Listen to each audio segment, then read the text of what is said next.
வாமா, என்ன வேணும்? பொங்கலுக்கு போடுற மாதிரி ட்ரெண்டிங்கா இயரிங்ஸ், செயின், பேங்கிள்ஸ் இந்த மாதிரிலாம் காட்டுங்கக்கா. இந்த பாக்ஸ்ல பாருமா, நிறைய செயின் மாடல் இருக்கு. இந்த மாதிரி செயின்லாம் எவ்வளோக்கா வருது? இந்த பொங்கல்ல நாம 90 கிட்ஸ் மாதிரி இல்லாம 2K கிட்ஸ் மாதிரி ஃபேன்சி பொருள் வாங்கி ட்ரெண்டிங்கா காட்டிக்கணும். இந்த பிளாக் கலர் பிரேஸ்லெட் கொடுத்துருங்கக்கா. ஓகேமா, உங்களுக்கு என்ன வேணும்? இந்த பொண்ணை பார்த்தா காலேஜ் பொண்ணு மாதிரி இருக்கு. இந்த பொண்ணு என்ன போடுவாங்கன்னு பார்த்து அதையே நம்மளும் வாங்கிக்குவோம். இந்த பொண்ணு வாங்கிட்டு போயிட்டுங்க, நான் வெயிட் பண்றேன். வேற என்னம்மா வேணும்? ஸ்டெட் காட்டுங்க. இந்த பாக்ஸ்ல பாருமா, எல்லாமே நியூ மாடல் தான். இந்த மாடல் நல்லா இருக்கலாமா? இல்லக்கா, அதெல்லாம் ஓல்டு மாடல். அவசரப்படாதடி சனா. அந்த பொண்ணு என்ன வாங்குதோ அப்படியே பார்த்து நம்ம copy அடிச்சிடுவோம்.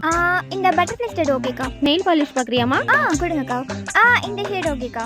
Neck set, nail polish, stud, earrings, nail polish. அவ்வளோதான்க்கா. இந்த பொண்ணு வாங்கின மாதிரியே அப்படியே ஒரு செட்டு எனக்கு கொடுத்துருங்க. எல்லாமே இதே டிசைனா? ஆமாங்க, எந்த சேஞ்ச் இல்லாம அப்படியே எனக்கும் கொடுத்துருங்க. அக்கா, நான் பே பண்ணிட்டு கிளம்புறேன். மொத்தம் எவ்வளோ ஆச்சு? 10,500 ரூபா ஆச்சுமா. 10,500 நம்மகிட்ட முழுசா 1000 ரூபா கூட இல்லையே. பே பண்ணிட்டேன்க்கா.